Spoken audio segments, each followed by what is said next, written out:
Assalamualaikum. I am your science teacher and now we will discuss about the second chapter, which is the cell division. What is division? Division is the divide, which means what division is the dividing of anything. In our life, plants can divide and then grow. हम animals, plant, सब चीज़ें जितनी भी living things हैं सब अपनी growth के लिए डिवीजन करती हैं।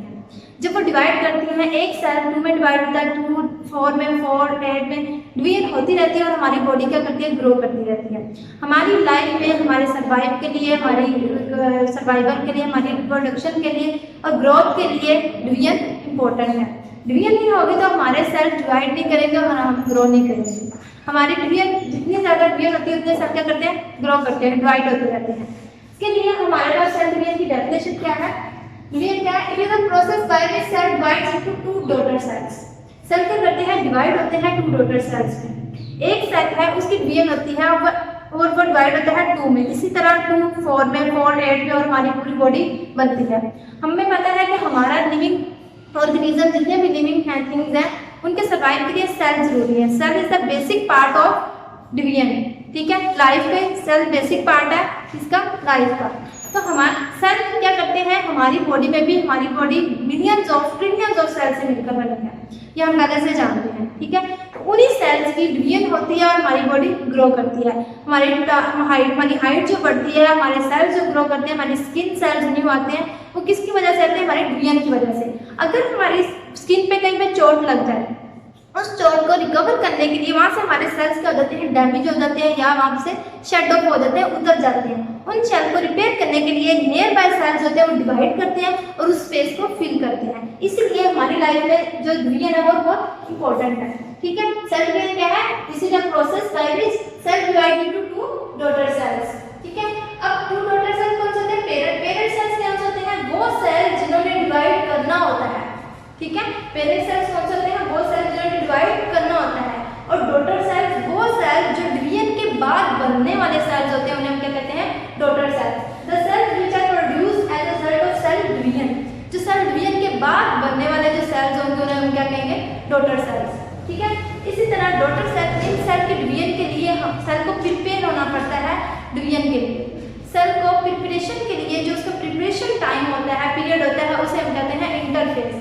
Interphase is the period in which cells can prepare itself for division, जिसमें क्या होता है, सेल्स अपने अंदर जो present organelles, proteins, nucleus, chromosomes होते हैं उनको डिवाइड करता है, उनको डुप्लीकेट करता है। इसमें फर्स्ट मेन पार्ट जो होता है वो क्या होता है? Duplication of chromosomes. क्रोमोसोम क्या करते हैं? डुप्लीकेट करते हैं, 2 कॉपीज उसकी बनती हैं और फिर जब वो डिवीजन होती है तो हर कॉपी एक सेल में जाती है। Equal number of copies of chromosome can be convert into new cell, ठीक है। It is before the start of cell division, the parent cells passes through a phase during which the chromosome and the nucleus are duplicated.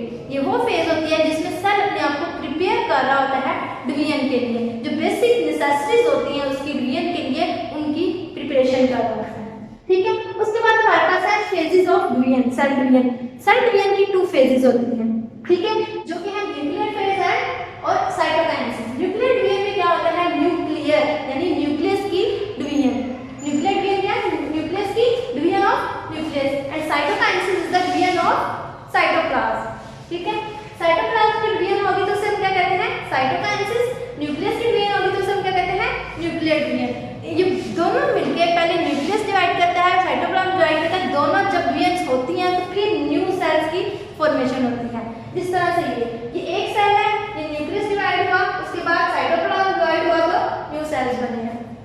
उसके बाद हमारे पास है, ये थी हमारी फेजेस ऑफ सेल डिवीजन। अब हमारे पास है types of cell division. There are 2 types of cell division. How many types of cell division? 2 types of cell division, mitosis and meiosis. Mitosis and meiosis. Mitosis occur in our body cells, ठीक है। हमारे body cells में, हमारे normal body cells में, tissues, organs में कौन सी division होती है? माइटोसिस। लेकिन जो मियोसिस है, मियोसिस कहाँ पे होती है? मियोसिस के दौरान में हमारी गमीट फॉर्मेशन होती है। ये सिर्फ उन सेल्स में होती है जिन्होंने नेक्स्ट हेरिडिटरी मटेरियल को कन्वर्ट करना होता है पेरेंट टू ऑफस्प्रिंग, ठीक है, जिनमें जाइगोट की फॉर्मेशन होती है। गमीट्स में 2 टाइप्स होती है, जाइगोट की फॉर्मेशन होती है और स्पर्म की फॉर्मेशन, ठीक है। अब हमारे पास फर्स्ट टाइप कौन सी है? माइटोसिस। माइटोसिस क्या है?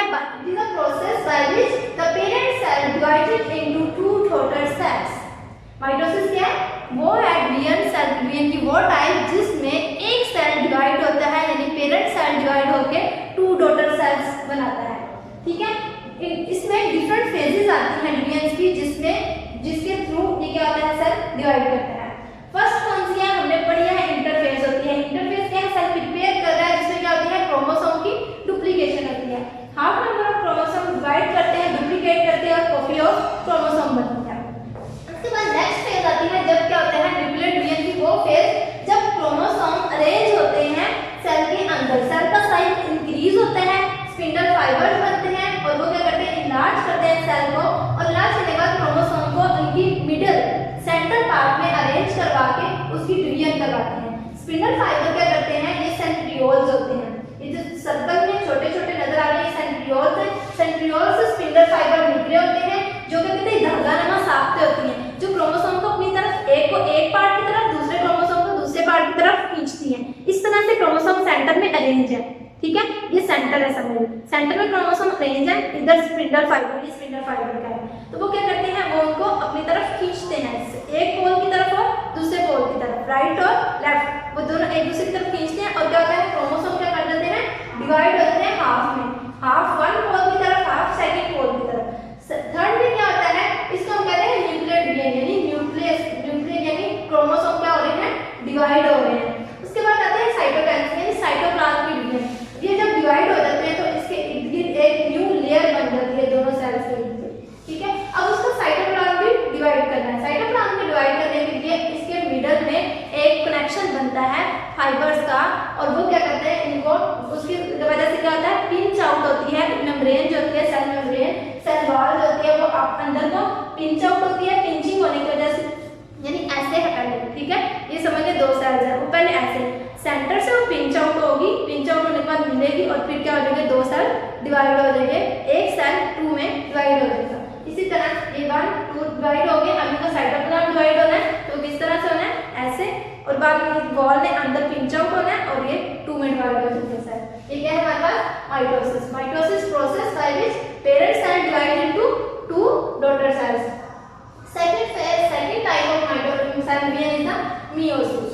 Meiosis is the process by which the nucleus of a cell divides twice. Nucleus of a cell divides twice, यानी 2 टाइम डिवाइड करते हैं, 4 डॉटर सेल्स बनते हैं। माइटोसिस में था 2 डॉटर सेल डिवाइड बनते हैं और इसमें 4 डॉटर सेल, वो उसमें सिंगल डिवीजन होती है, इसमें ट्वाइस डिवीजन होती है। डिवीजन 2 टाइम डिवाइड करता है सेल। फर्स्ट टाइम में डिवाइड करेगा तो 2 सेल्स बनेंगे, वो 2 सेल्स नेक्स्ट फर्दर डिवीजन होगी, डिवीजन का प्रोसेस होगा और वो किस में बनेंगे, 4 सेल में डिवाइड हो जाएंगे। ये है हमारे पास मियोसिस। मियोसिस में क्या है, फर्स्ट पेरेंट सेल है, पेरेंट सेल में क्या है, क्रोमोसोम कितने हैं, 4 क्रोमोसोम है, सिंगल है। ये न्यूक्लियर, ये इंटरफेज है, इंटरफेज में क्या करना है, क्रोमोसोम ने डिवाइड करना है, मल्टीप्लाई करना है, डिवाइड में मल्टीप्लाई करना है। मल्टीप्लाई करेंगे तो उनकी तादाद क्या हो जाएगी, डबल। डबल होने से फिर वही सारा प्रोसेस उसी तरह से सारे क्रोमोसोम अरेंज होंगे, लेकिन उसमें था एक पेयर क्रोमोसोम्स का, लेकिन इसमें क्या है, 2 पेयर्स ऑफ क्रोमोसोम्स। डिवाइड करेंगे, ईच पोल की तरफ मूव करेंगे और जब डिवीजन होगी, फर्स्ट डिवीजन में हर सेल के पास 2 पेयर ऑफ क्रोमोसोम्स होंगे, ये पेयर है, ठीक है, 2 पेयर्स ऑफ क्रोमोसोम। लेकिन जो फर्दर ये है, ये इतना जो पार्ट है, ये हमारे पास है फर्स्ट मियोटिक डिवीजन, ठीक है, और ये आगे जो फर्दर है, ये क्या है, सेकंड मियोसिस डिवीजन। मियोसिस की 2 टाइप्स होती हैं, मियोटिक 1 डिवीजन और मियोटिक 2 डिवीजन। मियोटिक 1 डिवीजन में क्या होता है, सेल डिवाइड करता है और 2 सेल्स में डिवाइड होता है। मियोटिक 2 डिवीजन में वो सेल्स फर्दर डिवाइड होते हैं और 4 डॉटर सेल्स में डिवाइड होते हैं, ठीक है। मियोटिक 2 डिवीजन में क्या, अब ये जो 2 सेल्स है, ये फर्दर डिवाइड करेंगे, सारा प्रोसेस दोबारा से इन सेल में, ये इसकी जो मियोटिक 2 डिवीजन है, ये लाएगा माइटोसिस। जिस तरह से माइटोसिस का प्रोसेस होता है, उसी तरह मियोटिक 2 डिवीजन होगी और एक 2 पेरेंट सेल डिवाइड हो जाएंगे बीच में 4 डॉटर सेल्स में, ठीक है। ये हो गई हमारे पास माइटोसिस एंड मियोसिस। इनमें डिफरेंस क्या है, माइटोसिस कहाँ पे होती है, हमारे बॉडी सेल्स में, और मियोसिस कहाँ पे होती है, हमारे जर्म सेल्स में, यानी कि हमारे जाइगोट और स्पर्म वगैरह में। उसके अलावा माइटोसिस में क्या है, सेल डिवाइड होता है इनटू 2 डॉटर सेल, जबकि मियोसिस में क्या होता है, सेल डिवाइड होता है और 4 डॉटर सेल बनते हैं, ठीक है। उसके बाद आ जाते हैं हमारी हेरिडिटी। हेरिडिटी क्या होती है, transmission of characteristics from parent to offspring, यानी हमारे में जो कैरेक्टरिस्टिक्स आती हैं, जो हमारा जैसे कि हमारे एग्जांपल के तौर पर कैरेक्टरिस्टिक्स में कौन सी होंगी, आई कलर हो गया, हमारी हाइट हो गई, हमारा बॉडी कलर हो गया, हमारे नेल्स हो गए, हमारी हाइट हो गई, सारे क्या है कैरेक्टरिस्टिक्स हैं जो कि हमारे पेरेंट्स से ऑफस्प्रिंग में आते हैं। तो ये उसे क्या कहते हैं, उनके डीएनए उनके ट्रांसमिट होने को, ट्रांसमिट होता है मुंतकिल होना पेरेंट्स से ऑफस्प्रिंग में, उसे हम क्या कहते हैं हेरिडिटी। और हेरिडिटरी कैरेक्टरिस्टिक्स वो कैरेक्टरिस्टिक्स जो हेरिडिटी के जरिए हमारे में आती हैं, कौन कौन सी, उसके एग्जांपल में हाइट हो गया, आई कलर हो गया, ठीक है, ईयर का लोब, कुछ का अटैच होता है कुछ का डिटैच होता है, ठीक है, नोज किसी की ऊंची है किसी बड़ी है छोटी है, हमारी स्किन का कलर, हमारे फीचर्स, हमारी नेल्स, हमारे हैंड्स, हमारी हाइट, हमारी ऑल फीचर्स जो हमें फिजिकली अपीयरेंस है वो सारी किस वजह से होती है, हेरिडिटी वो कैरेक्टरिस्टिक्स है, ठीक है। उसके अलावा आते हैं वेरिएशंस। वेरिएशंस क्या होते हैं, हमारे वेरिएशन होते हैं differences in family members, difference होते हैं। अब एक ही पेरेंट्स के जो बहन भाई होते हैं, जो उनके बच्चे होते हैं, वो डिफरेंट होते हैं एक दूसरे से। वो किस वजह से डिफरेंट होते हैं, उनमें कुछ बहुत सारी सिमिलैरिटीज होती है लेकिन कहीं कहीं में कुछ फीचर्स उनके क्या होते हैं डिफरेंट। वो डिफरेंट किन की वजह से होते हैं, वेरिएशंस की वजह से। जब भी रीएन हो रही होती है, रीएन के दरमियान में किसी पॉइंट पे वेरिएशन आ जाती है, यानी क्रोमोसोम्स का कुछ पार्ट इधर शिफ्ट हो जाता है या इधर शिफ्ट हो जाता है, वो वेरिएशन आ जाती है। वेरिएशन बहुत इंपॉर्टेंट है किसी भी ऑर्गेनिज्म के इस इन्वायरमेंट में और इस लाइफ में सर्वाइव करने के लिए, ठीक है, क्योंकि जब तक वेरिएशंस नहीं होगी तो इन्वायरमेंट को सर्वाइव नहीं कर सकेगा। हार्श इन्वायरमेंट हो गया, इन्वायरमेंट में जो एडेप्टेशंस आती हैं किसी भी ऑर्गेनिज्म में वो किसकी वजह से आती हैं, इन वेरिएशंस की वजह से, ठीक है। उसके बाद हमारे पास बेसिक हेरिडिटरी मटेरियल, वो कौन कौन से हैं हमारे पास, जीन्स। जीन्स क्या होते हैं, fundamental unit of hereditary material, ठीक है। जीन्स क्या है, वो फंडामेंटल यूनिट्स हैं हेरिडिटी के, ठीक है। पेयर ऑफ जीन्स प्रेजेंट होती है हमारे डीएनए में, और जीन्स क्या करती है, जीन्स ही वो सारे फंक्शनल यूनिट जो कैरेक्टरिस्टिक्स हैं उन सबको कंट्रोल कर रहा होता है जीन्स। पेयर ऑफ जीन्स हमारे इन सब कैरेक्टरिस्टिक्स को कंट्रोल कर रहे होते हैं। हमारे आई कलर की डिफरेंट जीन्स होती हैं, हमारी हाइट की डिफरेंट जीन्स हैं, हमारे बॉडी कलर की डिफरेंट जीन्स होंगी, हमारे नेल्स की डिफरेंट जीन्स, यानी सब जितने भी हमारे कैरेक्टरिस्टिक्स जो हमारे में प्रेजेंट होते हैं उनकी सबकी क्या है, जीन्स। उन सबको कौन कंट्रोल कर रहा होता है, जीन्स कंट्रोल कर रहे होते हैं। और हमारे में कलर जो शो होते हैं, कुछ का लाइक पेयर अपने फादर की तरह होता है, कुछ का अपने मदर की तरह होता है। तो किस क्यों होता है, क्योंकि वो जीन्स, हो सकता है कि आप में जो आई कलर की जीन है वो आपकी मदर से आई हो, और मदर की आईज कलर्ड हो और आपकी भी कलर्ड हो, तो इसलिए क्या होता है, उनको कौन कंट्रोल करता है, जीन्स कंट्रोल करते हैं। उसके बाद आता है डीएनए। डीएनए क्या है, उसका एब्रिविएशन क्या है, डीएनए एब्रिविएशन किसका है, डीऑक्सीराइबोन्यूक्लिक एसिड्स, यानी डीऑक्सीराइबोन्यूक्लिक एसिड्स किसका एब्रिविएशन, डीएनए का। डीएनए क्या है, ये हेरिडिटरी मटेरियल है, हेरिडिटरी मटेरियल है जो कि जिसमें क्या होते हैं, जीन्स होते हैं। जीन्स किस फॉर्म में होते हैं, पेयर के फॉर्म में होते हैं। और डीएनए में क्या होता है, डीएनए में डबल स्टैंडर्ड स्ट्रक्चर होता है ये, जिसमें जीन्स अरेंज हुई होती हैं, ठीक है। डीएनए में जो जीन्स न्यूक्लियोटाइड्स प्रेजेंट होते हैं, न्यूक्लियोटाइड्स कौन से होते हैं, 4 टाइप्स ऑफ न्यूक्लियोटाइड्स प्रेजेंट होते हैं, जो कि adenine, guanine, cytosine and thiamine होते हैं। ये चारों न्यूक्लियोटाइड्स मिलकर उसको अरेंज करवाते हैं डीएनए के डबल स्ट्रैंड्स को, और उनको मिलाने के बाद वो जो एक पेयर बनता है न्यूक्लियोटाइड को, उसे हम क्या कहते हैं, जीन्स। और वो जीन्स क्या करते हैं, कंट्रोल करते हैं हमारे हेरिडिटरी मटेरियल लाइक दिस। अगर हम इसका डीएनए का स्ट्रक्चर देखा जाए तो डीएनए डबल स्ट्रैंड होता है, ठीक है, और इसके डबल स्ट्रैंड होने में इधर दरमियान में इसके जीन्स होती हैं, ये न्यूक्लियोटाइड्स अरेंज हुए होते हैं पेयर की फॉर्म में, ठीक है। वो पेयर में अरेंज होने के बाद न्यूक्लियोटाइड 4 टाइप्स के होते हैं, ठीक है। उनको हम रिप्रेजेंट करते हैं adenine, guanine, cytosine and thymine, A, G, C और टी से, ठीक है। ये सारे कंट्रोल कर रहे हैं हमारे हेरिडिटरी कैरेक्टरिस्टिक्स को। उसके बाद आते हैं क्रोमोसोम्स। अब क्रोमोसोम्स क्या होते हैं, क्रोमोसोम क्या होते हैं, थ्रेड लाइक स्ट्रक्चर्स होते हैं जो कि हमारे न्यूक्लियस में प्रेजेंट होते हैं। These are the thread-like structure that present in our nucleus, जो कि अपने हमारे हेरिडिटी को कंट्रोल कर रहे हैं। बेसिकली ये क्रोमोसोम्स के अंदर, क्रोमोसोम का अगर हम इसको डीप इसकी स्टडी की जाए तो उसमें क्या आता है, क्रोमोसोम क्या है, डीएनए है, ठीक है। डीएनए किससे मिलकर बना है, क्रोमोसोम। और डीएनए की फर्दर स्टडी की जाए तो पता चलता है उसमें क्या है, न्यूक्लियोटाइड। न्यूक्लियोटाइड्स को कंबाइन किया जाए तो हमें पता चलता है वो क्या है, जीन, यानी ये सब एक दूसरे के साथ इंटरलिंक है, ठीक है। क्रोमोसोम क्या थ्रेड लाइक स्ट्रक्चर्स हैं जो कि ह्यूमन में प्रेजेंट है। अब इन क्रोमोसोम की जो तादाद होती है वो हर ऑर्गेनिज्म में डिफरेंट होती है। राइट, एग्जांपल हम ले लेते हैं, अपनी ले लेते हैं ह्यूमन से। ह्यूमन में 46 क्रोमोसोम प्रेजेंट होते हैं, कितने, 46 क्रोमोसोम प्रेजेंट होते हैं, और पेयर कितने हमें 23 क्रोमोसोम के पेयर प्रेजेंट होते हैं ह्यूमन बॉडी में, ठीक है, ह्यूमन के सेल्स में। अब क्रोमोसोम का स्ट्रक्चर ये है, क्रोमोसोम क्या होते हैं, ये आर्म लाइक स्ट्रक्चर होते हैं, इसमें क्या होता है, टू आर्म्स, ये दो आर्म्स हैं, तो first arm and second arm, इन दोनों को हम आर्म्स को क्या कहते हैं, क्रोमाटिड्स, क्या कहते हैं हम, क्रोमाटिड्स कहते हैं। और इनका जिस पार्ट से ये अटैच हुई होती है, सेंटर पार्ट से हम क्या कहते हैं, सेंट्रोमियर, ठीक है।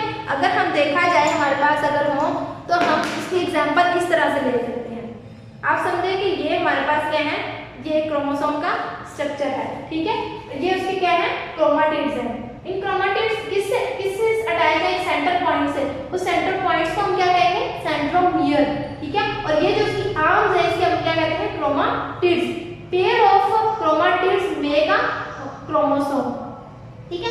इस क्रोमोसोम के अंदर अगर हम इसकी फर्दर स्टडी करें तो हमें क्या निकलेगा, हमारे पास डीएनए, ठीक है, डीएनए निकलेगा। उस डीएनए को फर्दर स्टडी करें तो हमारे पास आएंगे न्यूक्लियोटाइड, उन न्यूक्लियोटाइड में क्या होंगी, जीन्स, ठीक है, इसकी समझ आई। उसके बाद हमारे पास जो क्रोमोसोम डीएनए होता है वो हमारे पास हैप्लॉइड फॉर्म, हमारे पास क्रोमोसोम एक सेल जो है वो हैप्लॉइड फॉर्म में भी हो सकता है और डिप्लॉइड फॉर्म में भी हो सकता है।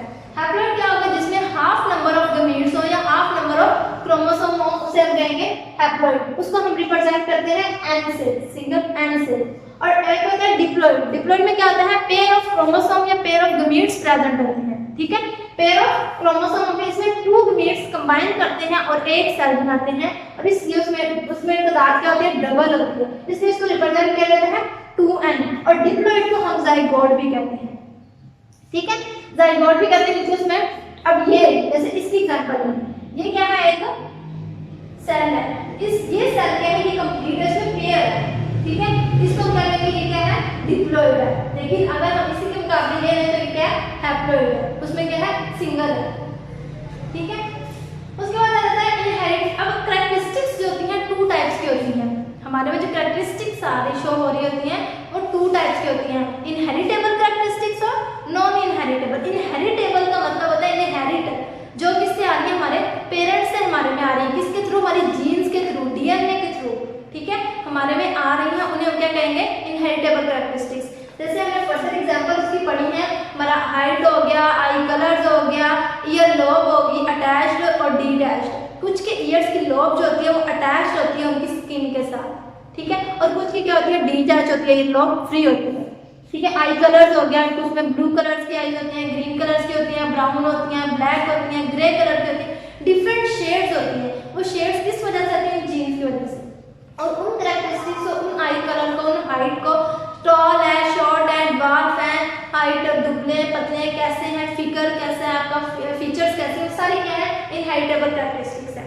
और उसके अलावा दूसरी है non inheritable characteristic. Non inheritable वो कैरेक्टरिस्टिक्स होती हैं जो आप अपने पेरेंट्स से नहीं लेते हैं, ठीक है। जैसे कि आप एक बेबी है, वो बोर्न हुआ है, उसमें कोई डिजीज आ रही है, ठीक है, पैदा होने के बाद अगर उसमें कोई डिजीज आई है, जैसे उसे बुखार हो जाना या किसी स्किन पे कोई चोट लग जाना, वो निशान बन जाना, वो क्या है, नॉन इनहेरिटेबल है, कि उसे पेरेंट्स से नहीं मिली, बाद में उसमें हुई है। या फिर हमारा किसी एक्सीडेंट होने की वजह से हमारा कोई बाजू लॉस हो जाना, हमारी कोई टांग लॉस हो जाना, या बॉडी का कोई पार्ट लॉस हो जाना या डैमेज हो जाना, वो क्या है, इनहेरिटेबल, नॉन इनहेरिटेबल फैक्टर्स हैं, जो हमें पेरेंट्स से नहीं मिले, वो आपके बर्थ होने के बाद आप में वो चेंजिंग आई हैं, और आपकी जो अगर नेक्स्ट जनरेशन होगी उसमें वो कैरेक्टरिस्टिक शो नहीं होंगी। अगर आपका कोई बॉडी पार्ट लॉस हुआ है किसी एक्सीडेंट में, तो आपकी नेक्स्ट जनरेशन में वो बॉडी पार्ट प्रेजेंट होगा, क्योंकि वो आपके नॉन इनहेरिटेबल है, आपको अपने पेरेंट्स से नहीं मिला, इससे आपके आगे फर्दर ऑफस्प्रिंग में वो नहीं जाएगा। तो ये सारे क्या थे हमारे, हमने कौन सा पढ़ा है चैप्टर, सेल डिवीजन, और उसमें हमने क्या क्या पढ़ा है, इसका अगर हम ओवरव्यू करें तो आप ये जान सकते हैं सेल डिवीजन क्या था, वो डिवीजन जिसमें सेल क्या करता है, डिवाइड करता है और अपने पेरेंट सेल डिवाइड करता है और टू डॉटर सेल बनाता है। उसके बाद हमने पढ़ा था पेरेंट सेल्स क्या होते हैं, जो डिवाइड होते हैं, और डॉटर सेल जो डिवीजन के बाद बनते हैं। इसके बाद इंटरफेस पढ़ी हमने सेल डिवीजन की फेजेस। फेजेस कितनी हैं, 2 फेजेस हैं, कौन कौन सी हैं फेजेस, न्यूक्लियर डिवीजन और साइटोकाइनेसिस। न्यूक्लियर डिवीजन में क्या था, डिवीजन ऑफ न्यूक्लियस, साइटोकाइनेसिस में क्या था, डिवीजन ऑफ साइटोप्लाज्म। उसके बाद इसकी आ जाती है टाइप्स। टाइप्स में हमने कौन सी पढ़ी है, 2 टाइप पढ़ी है, माइटोसिस एंड मियोसिस।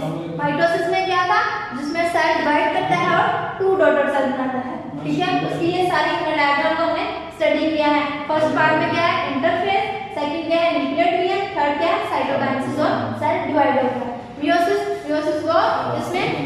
डिवाइड करता है 2 टाइम ट्वाइस और बनाता है 4 डॉटर सेल्स। ठीक है, ये हमने उसको एक्सप्लेन किया है। उसके बाद हमने पढ़ा हेरिडिटी क्या होती है, वो कैरेक्टर्स जो हमारे पेरेंट्स से ऑफस्प्रिंग में आते हैं उन्हें क्या कहते हैं, हेरिडिटी। हेरिडिटी कैरेक्टरिस्टिक्स की एग्जांपल कौन सी हैं, हाइट, आई कलर, ये सारे क्या हैं, हेरिडिटी कैरेक्टरिस्टिक्स है। उसके बाद वेरिएशंस क्या होती हैं, जो हमारे डिफरेंस होते हैं बिटवीन फैमिली मेंबर्स के दरमियान में डिफरेंस होता है, उन्हें क्या कहते हैं, वेरिएशंस कहते हैं। बेसिस ऑफ हेरिडिटी कौन सी होती है, जीन्स है, डीएनए, क्रोमोसोम्स है।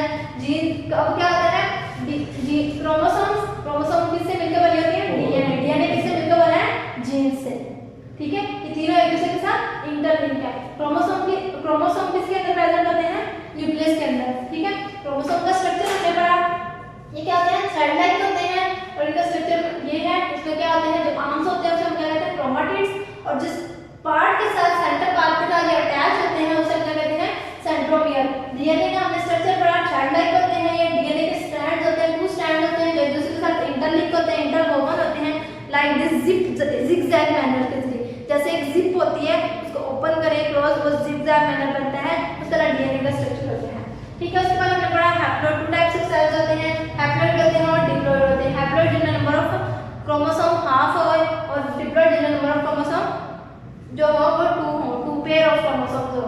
ठीक है, उसको एन से शो किया जाता है, उसको 2n से शो किया जाता है। और डिप्लॉइड को हम जाइगोट भी कहते हैं। उसके बाद जाइगोट में क्या होता है, एक सेल जो होता है, एक क्रोमोसोम मदर से आता है और दूसरा किससे आता है, फादर से, दोनों मिलते हैं तो वो 2 बन जाते हैं, इसलिए उसको 2n से शो किया जाता है। n जो होता है वो सिंगल पेरेंट्स का एक सेल होता है, जो कंबाइन करते हैं 2n मिलता है, बनते हैं, तो उसे हम कहते हैं डिप्लॉइड कहते हैं या जाइगोट कहते हैं। इनहेरिटेबल कैरेक्टर्स और नॉन इनहेरिटेबल कैरेक्टर्स का भी आपको पता चल गया है। इनहेरिटेबल कौन से होते हैं, जो पेरेंट्स से ऑफस्प्रिंग में कन्वर्ट किया जाते हैं, उनमें आते हैं। ठीक है, ड्यूरिंग रिप्रोडक्शन। और नॉन इनहेरिटेबल कौन से होते हैं, जो कन्वर्ट नहीं होते, रिप्रोडक्शन के दौरान में उनमें नहीं आते हैं, पेरेंट्स से ऑफस्प्रिंग में कन्वर्ट नहीं होते हैं। ये बाय एक्सीडेंट और बाय एनी अदर कह सकते हैं हम, किसी भी कोई हो रहा है, एक्सीडेंट हो गया या कोई चोट लग गई, डैमेज हो गया पार्ट, तो उसकी वजह से जो हमारा कोई पार्ट लॉस हुआ है, उसमें चेंजिंग आई है, वो कौन से उनको नॉन इनहेरिटेबल कैरेक्टर्स होंगे। ठीक है, ये हमारा लेक्चर था। उम्मीद है कि आपको सब समझ आ गई होगी सारी लेक्चर्स की। अगर कोई भी पार्ट, कोई भी चीज़, अगर आपने कोई क्वेश्चन पूछना हो तो आप कमेंट बॉक्स में आप मैसेज करके पूछ सकते हैं, या आप अपना कमेंट लिख सकते हैं, क्वेश्चन लिख सकते हैं, आपको उसका आंसर दिया जाएगा। और अल्लाह ताला आपका हमेशा से शुक्रिया।